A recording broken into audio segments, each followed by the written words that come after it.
കേരളം കഴിഞ്ഞാൽ ഇല്ലാത്ത പാർട്ടിയുടെ നേതാവ് ജോൺ ബ്രിട്ടാസ് ഛത്തീസ്ഗഡിലെത്തി കോടതിക്ക് മുന്നിൽ ലഡു വിതരണം നടത്തുകയാണ്. കാരണം കന്യാസ്ത്രീകളുമായി ബന്ധപ്പെട്ട് എന്തോ വലിയ ഇടപെടൽ നടത്തിയാണ് ഈ ബ്രിട്ടാസിന്റെ നേതൃത്വത്തിൽ ഈ കന്യാസ്ത്രീകളെ പുറത്തിറക്കിയ രീതിക്കാണ് ഈ ലഡു വിതരണം. ഇത് എങ്ങനെ ഈ തൊലിക്കെട്ട് ലഭിക്കുന്നു?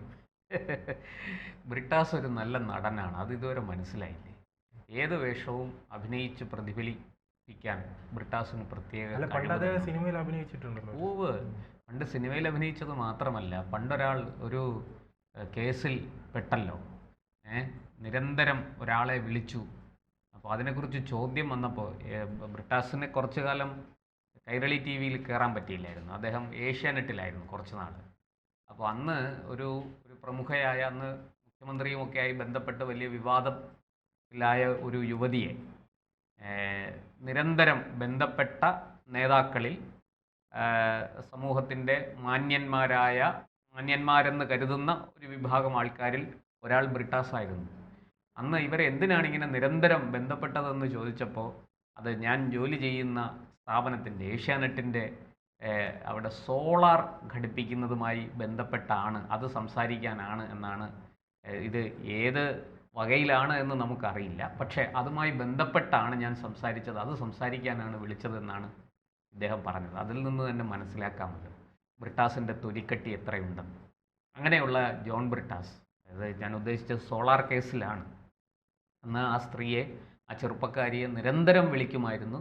അത് പ്രത്യേകിച്ച് രാത്രിയിലൊക്കെയാണ് വിളിക്കുന്നത്. അപ്പോൾ ഈ സോളാർ സ്ഥാപിക്കുന്നത് രാത്രിയിലേ സംസാരിക്കാൻ പറ്റൂ, പകലൊന്നും അത് സംസാരിക്കാൻ സാധിക്കില്ലല്ലോ. അങ്ങനെ രാത്രിയിൽ വിളിച്ച് നിരന്തരം സംസാരിച്ചു കൊണ്ടിരുന്ന, മെസ്സേജൊക്കെ അയച്ചു കൊണ്ടിരുന്ന ഒരാളാണ് ഈ ഇവിടെ ഛത്തീസ്ഗഡിൽ പോയി അവിടെ മധുരം വിളമ്പി, ലഡുവൊക്കെ വിളമ്പി ഈ ആഘോഷത്തിൽ പങ്കെടുക്കുന്നത്. ഇത് വളരെ വ്യക്തമല്ലേ? ഇത്രയും നല്ലൊരു നടൻ, ഓസ്കാർ അവാർഡ് കിട്ടാൻ സാധ്യതയുള്ളൊരു നടനാണ് ശ്രീമാൻ ബ്രിട്ടാസ്. അദ്ദേഹം പിന്നെ ഇനിയിപ്പോൾ എനിക്ക് തോന്നുന്നു അദ്ദേഹം ഒരു പക്ഷേ ഛത്തീസ്ഗഡിൽ പാർട്ടി യൂണിറ്റ് ആരംഭിക്കുകയും ഒരു സംസ്ഥാന കമ്മിറ്റി അവിടെ രൂപീകരിക്കുകയൊക്കെ ചെയ്യും.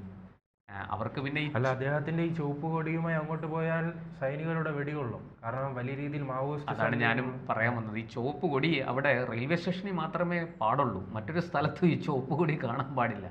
കണ്ട CRPF അപ്പം വെടിവെക്കും. കാരണം മാവോയിസ്റ്റ് ഭീഷണി വലിയ തോതിൽ നിലനിൽക്കുന്ന ഒരു സംസ്ഥാനമാണ് ഛത്തീസ്ഗഡ്. അത് അവിടുത്തെ കോൺഗ്രസിൻ്റെ PCC അധ്യക്ഷനും അവിടുത്തെ മുൻ മുഖ്യമന്ത്രിയൊക്കെ അത് പറയുന്നുണ്ട്. വലിയ രീതിയിൽ ഈ മാവോയിസ്റ്റ് വേട്ട നടന്നുകൊണ്ടിരിക്കുന്ന ഒരു സ്ഥലമാണത്. മാവോയിസ്റ്റിനെ എന്ത് വില കൊടുത്തും അവസാനിപ്പിക്കും എന്ന് തീരുമാനിച്ചിരിക്കുകയാണ് ഇന്ത്യ ഗവൺമെൻറ്. അപ്പോൾ അതുകൊണ്ട് തന്നെ ഈ ബസ്തർ മേഖലയിലൊക്കെ ചുവന്ന കൊടി കണ്ട CRPF അപ്പം വെടിവെക്കും. അതുകൊണ്ട് ബ്രിട്ടാസ് ചുവന്ന കൊടിയുമായിട്ട് പോകുന്നത് ശകലം സൂക്ഷിക്കണം. പിന്നെ പച്ചയൊക്കെ ആണെങ്കിൽ കുഴപ്പമില്ല, അത് വെടികൊള്ളൂല്ല എന്തായാലും. അതൊക്കെയാണ് ഇവിടെ ഇപ്പോൾ തെരഞ്ഞെടുപ്പ് വരാൻ പോവുകയല്ലേ, ലോക്കൽ ബോഡിയിലേക്കും അതുപോലെ തന്നെ അതാണ് ഈ കേരളത്തിലുള്ള കോൺഗ്രസ് ആയാലും BJP ആർക്കും അവിടെ ഒരു സ്പേസ് ഉണ്ട്. ഒരു പാർട്ടി അതിൽ ഭരിക്കുന്നു, മറ്റൊരു പാർട്ടി അവിടുത്തെ പ്രതിപക്ഷം. രണ്ടുപേരും അവിടെ പോയാൽ വലിയ രീതിയിൽ പ്രാധാന്യം ലഭിക്കും. അവിടെ നിന്ന് അവർ പറയും പോലെ തന്നെ മാധ്യമങ്ങൾക്ക് മുന്നിൽ സംസാരിക്കുകയുണ്ട്. കാരണം അവർക്ക് അത്രയും സ്പേസ് ഉണ്ട്, അവിടെ സ്വാധീനമുണ്ട്. പക്ഷെ ഒരു സ്വാധീനവും ഇല്ലാത്ത, ചേട്ടാ സൂചിപ്പിച്ചതുപോലെ തന്നെ പാർട്ടി ഓഫീസ് തന്നെ ഉണ്ടോ എന്ന് അറിയാത്തൊരു പാർട്ടിയുടെ നേതാവ് അവിടെ പോയിട്ട് എന്തോ ഞാൻ എല്ലാം നേടി. ഇതിന് മുൻപൊരു നേതാവുണ്ട്, അദ്ദേഹത്തെ നാം വിട്ടുപോയി, റഹീം, പോലീസുമായി സംസാരിക്കുകയാണ്.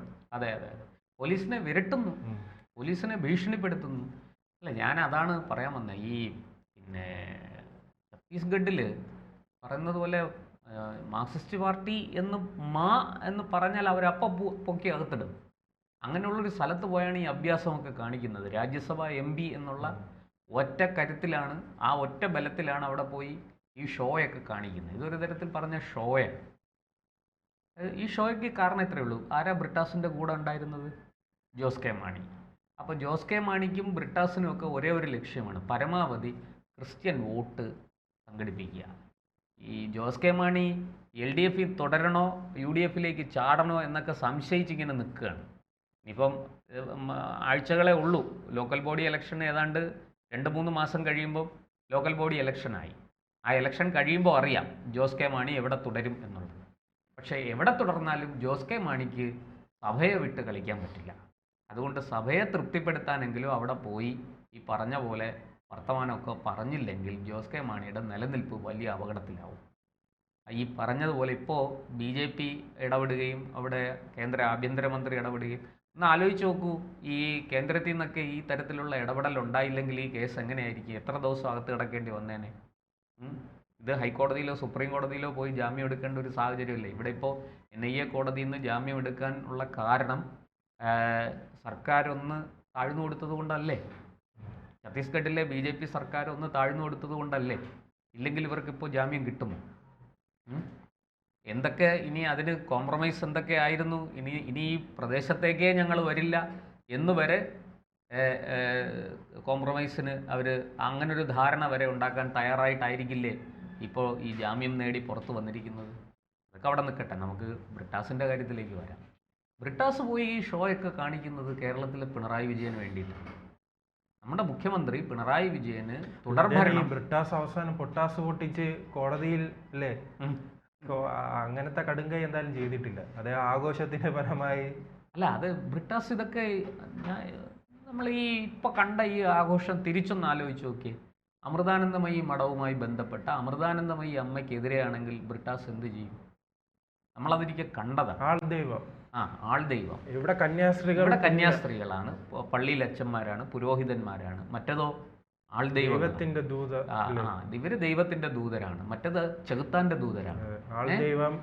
ആൾക്കാരെ വഴിതെറ്റിക്കുന്നു, അന്ധവിശ്വാസം പ്രചരിപ്പിക്കുന്നു, അനാചാരങ്ങൾ പാലിക്കാൻ പ്രേരിപ്പിക്കുന്നു. എന്തൊക്കെയാണ് ആക്ഷേപം? എന്നിട്ട് ആ മഠത്തിനെയും ആ മഠത്തിന്റെ എന്താ പറയുക, അതിൻ്റെ ജീവാത്മാവും പരമാത്മാവുമായ അമൃതാനന്ദമയി അമ്മയെയും കുറിച്ച് എന്തെല്ലാം മോശപ്പെട്ട കാര്യങ്ങളാണ് പറഞ്ഞത്.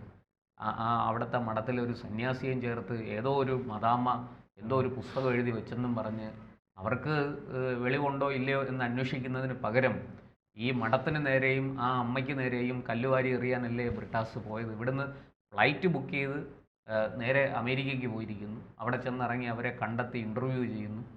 ഇതൊക്കെ CPM-നുള്ളിൽ നിന്ന് പോലും G. സുധാകരനെ പോലെയുള്ള ആൾക്കാർ വരെ അതിനെ രൂക്ഷമായിട്ട് വിമർശിച്ചതാണെന്ന് നമ്മളത് കണ്ടതാണ്. പാർട്ടി സംസ്ഥാന കമ്മിറ്റിയിൽ ഉൾപ്പെടെ ബ്രിട്ടാസിൻ്റെ നടപടി പാർട്ടിക്ക് വലിയ ക്ഷീണമുണ്ടാക്കിയെന്നാണ് അന്ന് G. സുധാകരൻ അടക്കമുള്ള നേതാക്കൾ പറഞ്ഞത്.